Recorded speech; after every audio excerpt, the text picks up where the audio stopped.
called Assembled Row 1, Dr. Houch. These people were all marching along to go down to bathe themselves in the river at the confluence of those two rivers.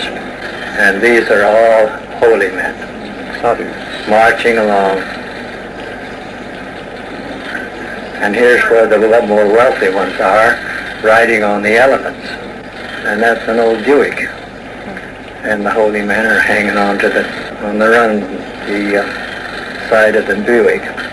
Somebody else carrying another holy man on his back. I don't remember exactly where this was, but somewhere along the Ganges River. So Charles, this is the film that we found at the Smithsonian Anthropological Film Archives here in Washington.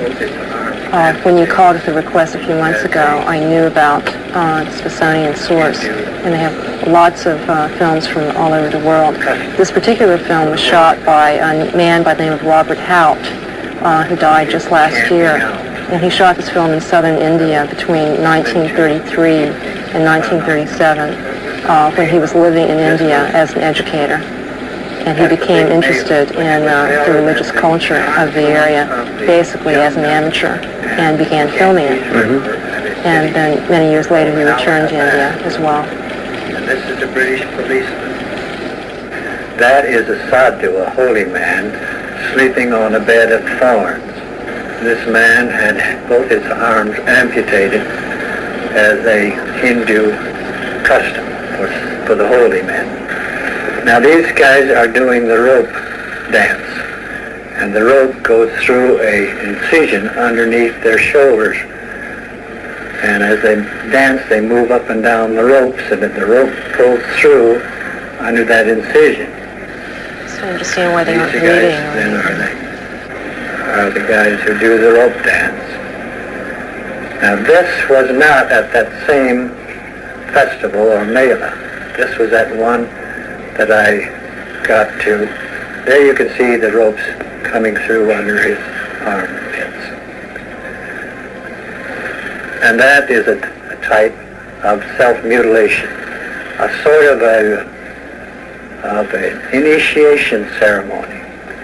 And this fellow is doing what they call the hook swinging.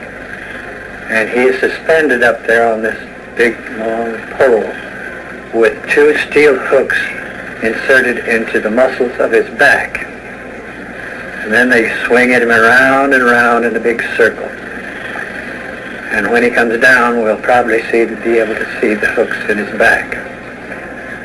They bounce him up and down on this. And sometimes they tell me, or told me, that the hooks would pull out and drop him. And this usually was fatal. So round and round he goes, one after another. And these were young men. Now you can see the hooks in his back. Two iron hooks. And this is what goes on as the people that watch celebrate his feat. There they're fastening another one up there. They were all young men, I'd say 18 to 23 or 24 years of age. And there's another man, he's not taking it quite so calmly. And they tied him up on the pole. And there he goes, round and round in the circle. This took place. You see how at first they're putting ropes through the flesh and pulling them and doing ritualistic dances. All that is getting into a light trance and getting the body prepared for the big hanging. And this is very similar to what I'm going to be photographing in Wyoming. The first thing they do is pierce the flesh, tie themselves to a sacred tree, and pull until the flesh finally pops loose, breaks, rips.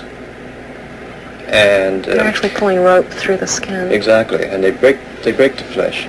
And this done in a ritualistic fashion produces a heavier and heavier trance, and the body gets loaded with natural opiates, which help block the pain when you get ready for the big event, when you hang. Either this guy hung from his back, the man I'm going to photograph hangs from his chest.